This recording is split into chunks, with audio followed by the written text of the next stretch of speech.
I want to share with you the work that I've done on the 5 S's of spirit. But to understand that, I need to give you a little context of how it emerged on this. These last 15, at least, years in India have been focused on understanding the operating and mechanisms and other dynamics that had to do with spirit. And this has been while you've been doing what? This is why we've been working with individuals and companies in preparing people how to be a transformation person. How do I bring about a workplace in which the human spirit is released, is channeled, is honored, is central to what the organization is about. To just give you an example, most organizations in the world organize themselves around what they call their resources, their financial resources, their technical resources, and their human resources, and so on. So you have a manager, or you have somebody who's in charge of human resources. And what they usually title this is human resource development. And what they're pointing to is somehow we have to upgrade our people and get them into the right job, blah, blah, blah, so that we have the best people, we retain people, and so on and so forth. But it's all based on the premise that what is the focus is the organization, and the people are acquired in order to serve that greater good, whatever that is. Now, in one sense, there's a truth to that. Obviously, anything is done by the fact that you're mobilizing people around an endeavor that requires. But there's a subtle and sometimes not so subtle consequence of that, where I'm always seen as an instrument. My humanness tends to be a secondary factor, only the degree to which it makes me a better instrument. And when you really ask yourself, am I anybody's resource? You feel deep within yourself, no. And so what we try and do in our work is to paint a different paradigm or a different understanding that what organizations are about are finding ways to take people in a field of endeavor. I mean, obviously we can't talk about, if you're in the steel business, then this group, they better be interested in what steel is, or you ought to go someplace else. I mean, clearly you're not talking about some kind of liberal policy here. But that is the operating context for people's fulfillment. And so what we try and get said is that the organization, rather than having a resource, becomes an instrument for the people. And so the way I dig on this or turn it is I say you need to transform the organization and that department from HRD, Human Resource Development, to HDR, Human Development Resourcing. And what the job of the organization is enable people in 1,000 different ways to source their own creativity, to source their center, to source their passion, to source their intellect, to source their creativity. Because if you can do that, then your primary job is to get out of the way or provide a channel for it to be effective. And therefore, you flip the whole thing so that you put the human being at the center, even though you're about accomplishing a very specific task. And what we say that means is that you've got to understand the role of spirit in that process. This is a spirit question. Enabling people to become fully human means you must deal with their spirit. We could say soul. We don't. But we say spirit. One of the reasons I'm in India, and one of the reasons I've been in India, is that you can experiment and talk about this without being seen as some kook. That is, spirit is a natural topic in India. While in the West, if you talk about spirit, you talk about the Green Bay Packers, or you talk about the Celtics, or you talk about, there's spirit, boy. They really work together, or we had a great spirit in this accomplishment. And there's a truth to that. But spirit is understood in its manifestation, not in its source. But in India, it's just the opposite. Spirit is an essence that, when tapped, has an externality.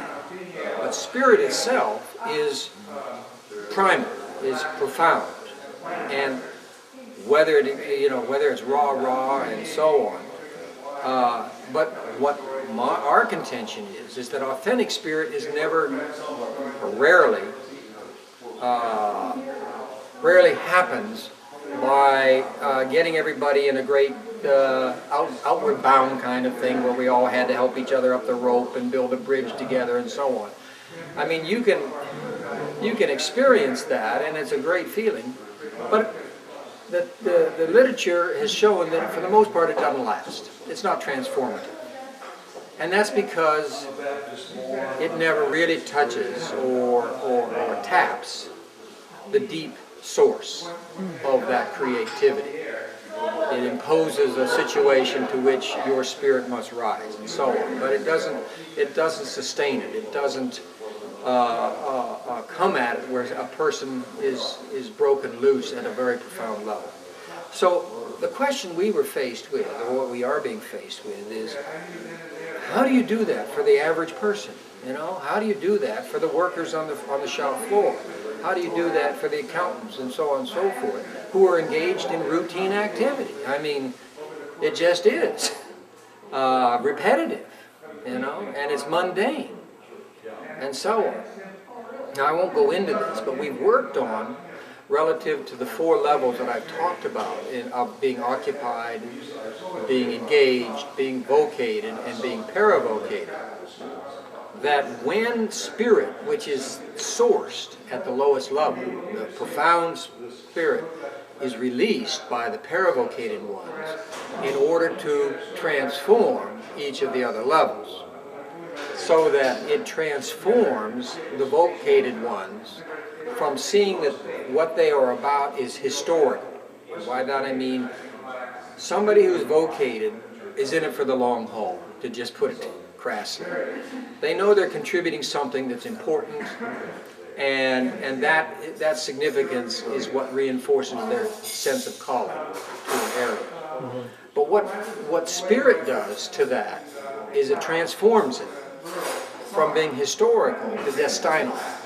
All of a sudden, we are the ones that must do this. We are the ones that have a special responsibility for something to happen. So it transforms it from history to the more eschatological, to use our language, or brings that vertical dimension into a horizontal component. In the relational category, what spirit does is it transforms it into what I call affirmation.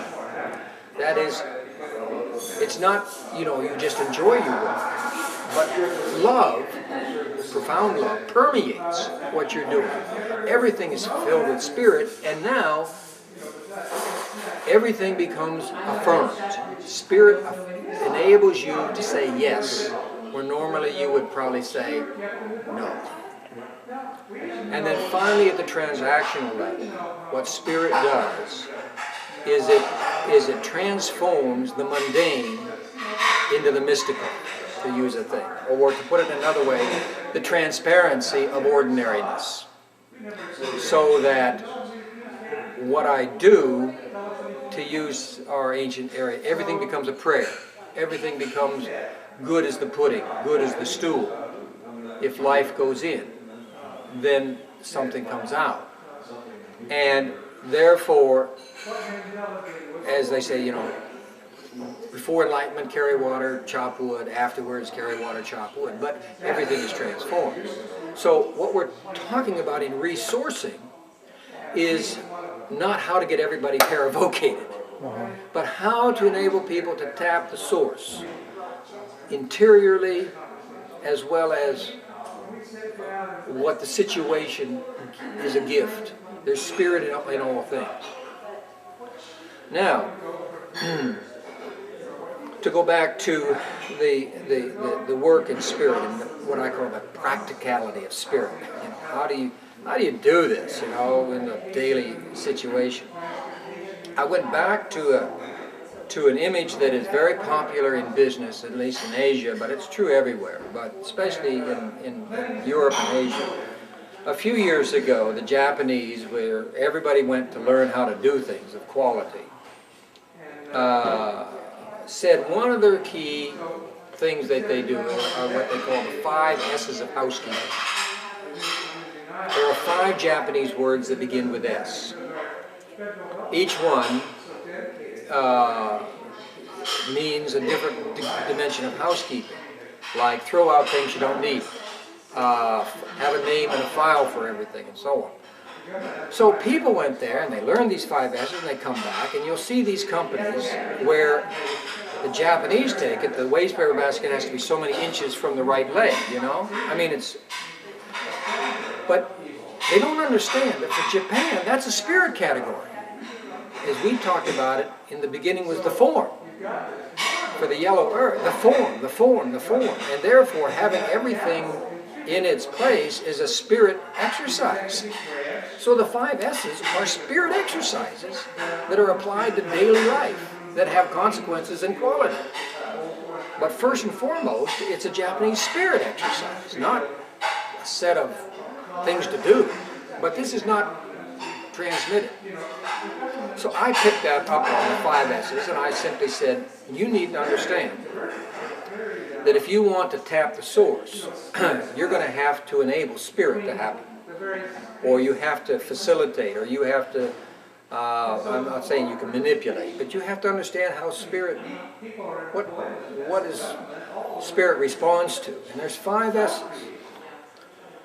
And I talk to them about, when we do a program, usually I'll introduce 1 S each session and do a short course and a little exercise for them in that. Let me go back one second. The company we've spent the last 6 years trying to figure out what this looks like. And it's been frustrating because they've got all of the same issues and images and paradigms that every Western company has. It's just that they're more open to this question. But it's still tough going. But one of the things this company did, I worked with them on their values, and they decided that one of their 5 values is going to be spirit. They've got trust, they've got integrity, they've got dignity, they've got trust. They've got spirit, and the last one is dreams. And the dream is that they want to be an organization where the Human Development Resourcing Group are the dream merchants. Their job is to enable anybody who has a dream to enable it to come true. That's what this organization values. And therefore, anything you want to do, as long as it's within the framework of our business, go do it. Just go do it. You don't have to ask any permission. You just go do it. And the managing director's toughest time was to kicking people out the door on their dreams. Anyway, but the one on spirit. So we had to begin to I don't want to say practicalize, but certainly concretize what spirit means from this value standpoint. And therefore I said you have to value these 5 things, and you need to constantly practice them. Otherwise, this is just a term. So you got to practice these 5 S's, just like you have to practice the 5 S's of housekeeping. And the first S is silence. And I talked to them that the fundamental place that spirit resides is what they understand to be the void. in the Indian Panchabhuta of earth, air, fire, water, and void, or ether. This one is the spirit source that fundamentally flows through these other four. I won't go into that, but that's another whole domain that I've worked on. Now, spirit in silence, therefore, in the void, means that you have to be aware that first and foremost, you live in silence. You just don't know it because of all the overtone of noise. But silence, or the void, is always there. And therefore, you need to be aware that it is in the tapping or existing in the void that one will find spirit. And well, what does that mean? I said, okay, let's just take a couple of examples. How do you start your day? You know, when you come in, oh, I, check my emails and I do that. I said, fine, okay. What would happen if you were to simply stop the world, using Castaneda's thing? And not for long. Let's say a minute. I said, let's stop the world right now. Okay? We're going to take 1 minute. We're just going to be present and center. Center yourself. Find that place in which no thought is going on. No concerns, no worries. Just you're by yourself. And we do 1 minute. Well, it seems like an eternity. With nobody doing anything.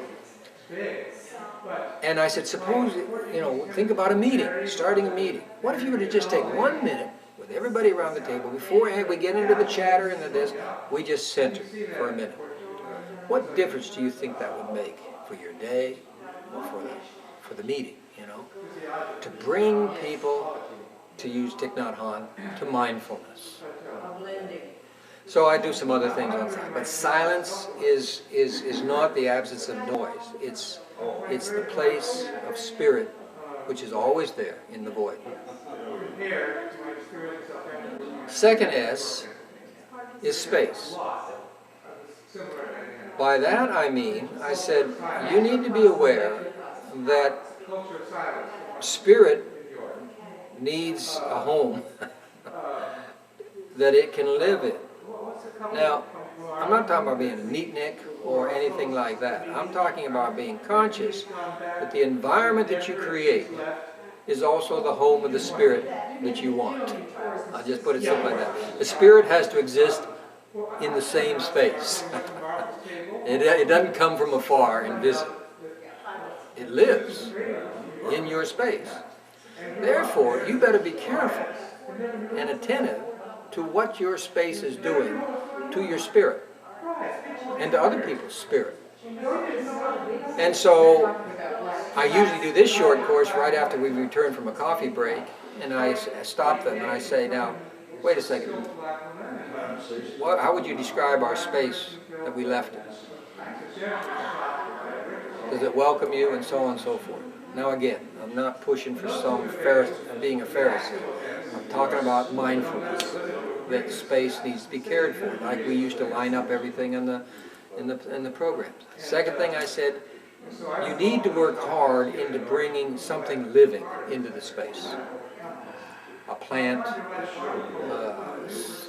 anything that allows the energy of life itself to be in the space.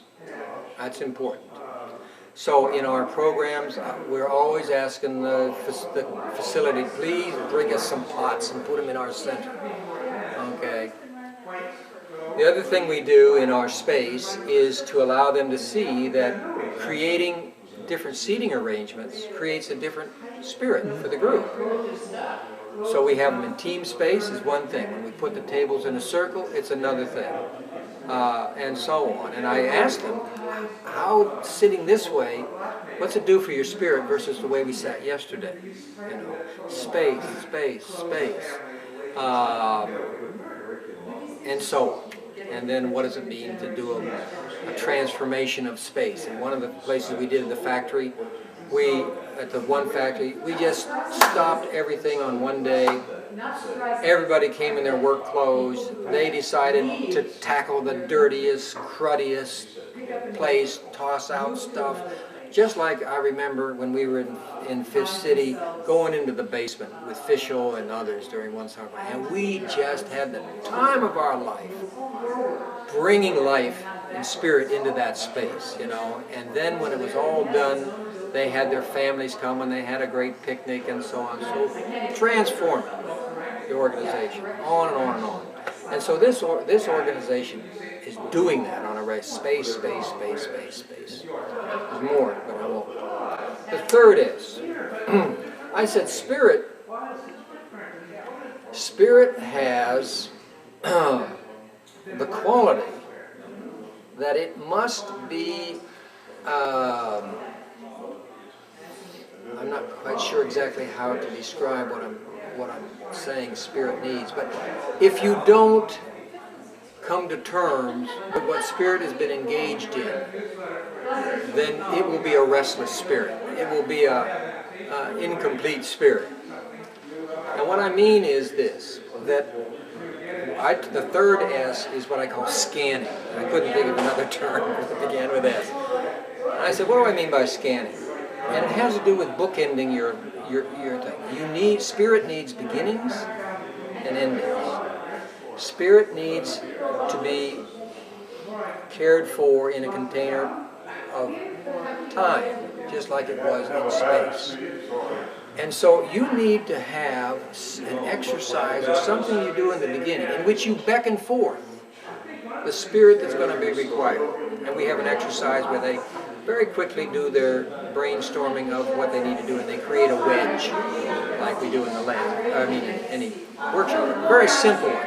What for you is this day about? And you give that symbolically, that wedge, and you declare. And this spirit requires declaration.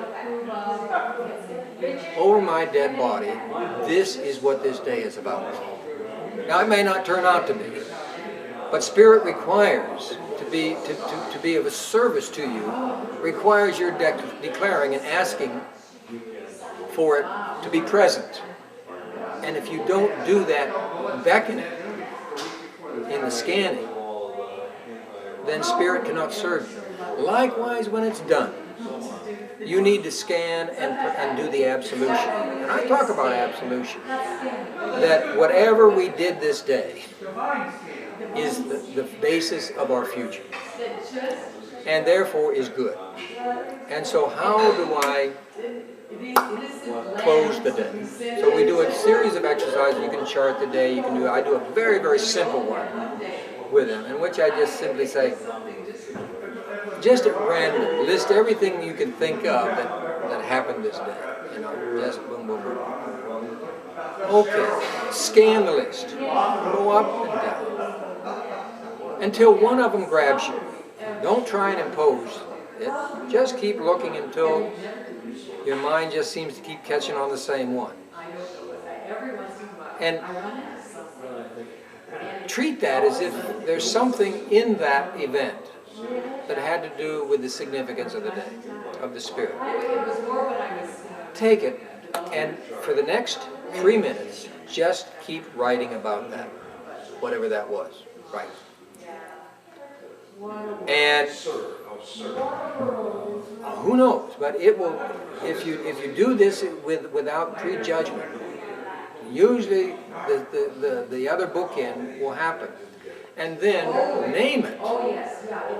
Through that, name this was the great day of. And then we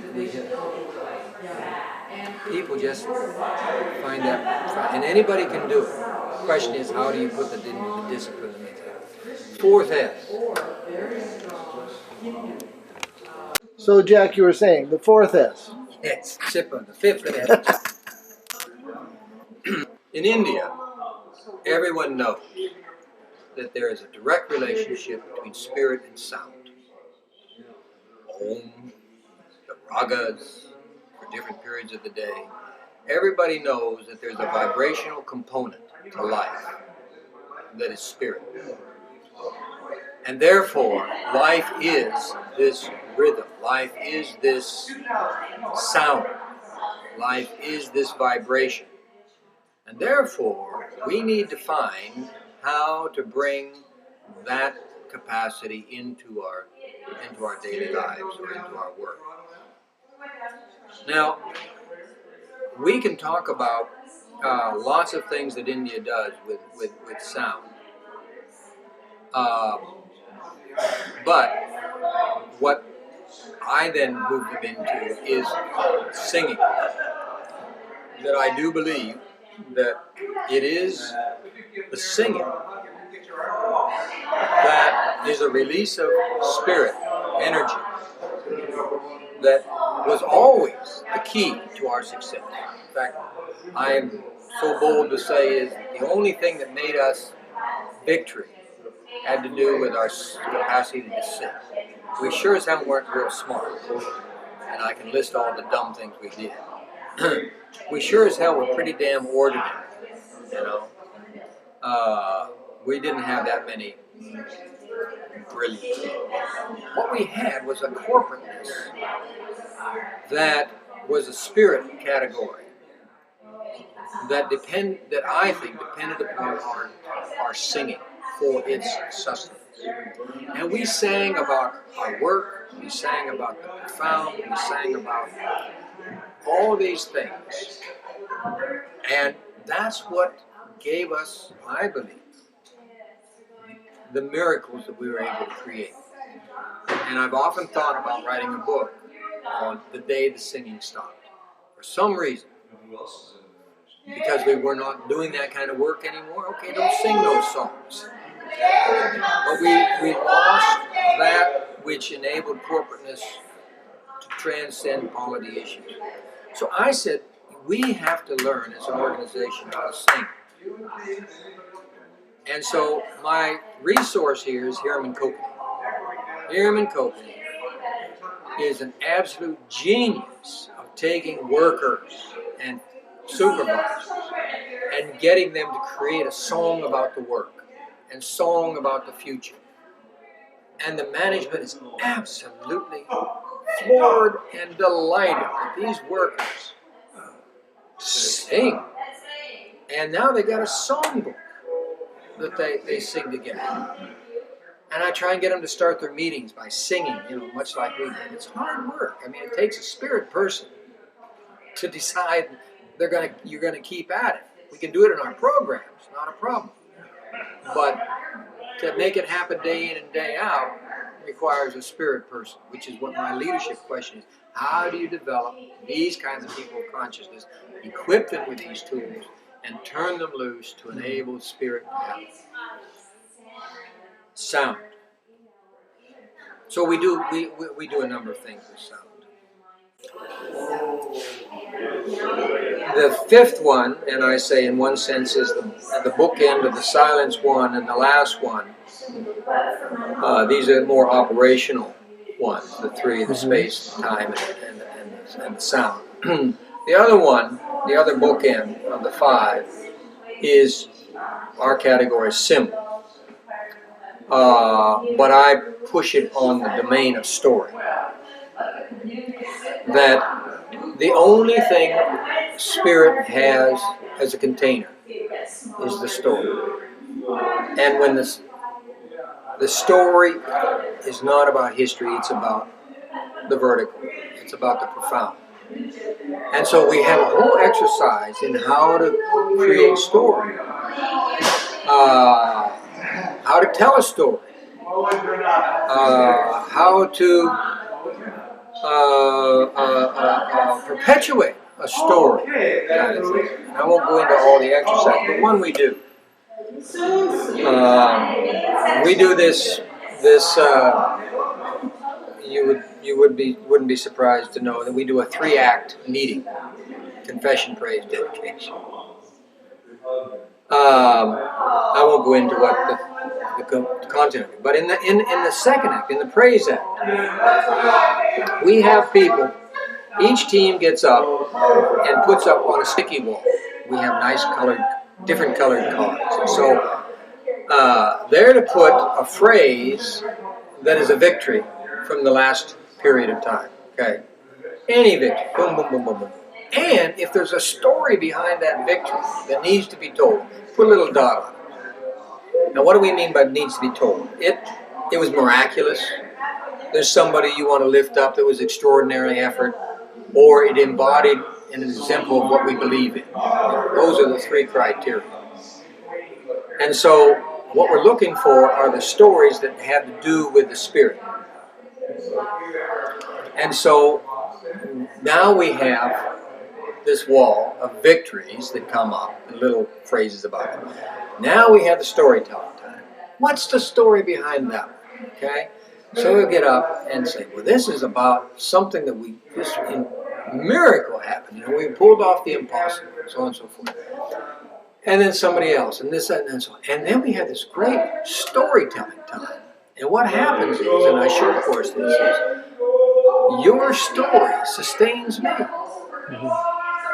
The Spirit, I get sustained because I might have had a shitty month, you know, or what have you. But I feast off of your victory. And and then I do a little short course on how we feed off of each other. Our life is given for each other. And that whole Eucharist kind of dynamic. And what does it mean to understand that life requires life expenditure? New life requires death. And the life that pours into me came from your expenditure in these victories. And our word, this is our life here. And then I say, as you listen to all of these stories, which ones do you think need to be told? You know, they are big stories. They beyond this room need to go out. All right, this one and this one and this one. Okay, let's get them written up, and they'll be published in the next monthly thing. And so we have a story section in the that's actually a quarterly, but anyhow, it's the stories. And the feeling is, if it's a real story, it will become part of the mythology. And what we're looking for, and what I'm talking about story, is that every company has a mythology, which is the story of its life. And not just its history, but of its life and of its expenditure. And what we're out to do is constantly give new life into our organization. We constantly have to be recreating our story with what we've been about. And so I just say this is the final S, which is, I do some things on symbols and so on and so forth. The key here is story. And then we teach them and to tell stories to one another. But this is the kind of thing. So, yeah. Jack, sweetheart. Yes. Are you on being filmed? Yes, but we're almost done. Okay, because people are getting ready to go and the motors are turning on. Oh, I'll just say goodbye. Okay. Anyhow, those are my 5 S's. Okay. Now there's much, much, much more. There's this model that I've been working on for years on how spirit operates, the dynamics of the internal, the external, the 4 levels of spirit, and so on and so forth. So let's go say goodbye. Let's go say goodbye.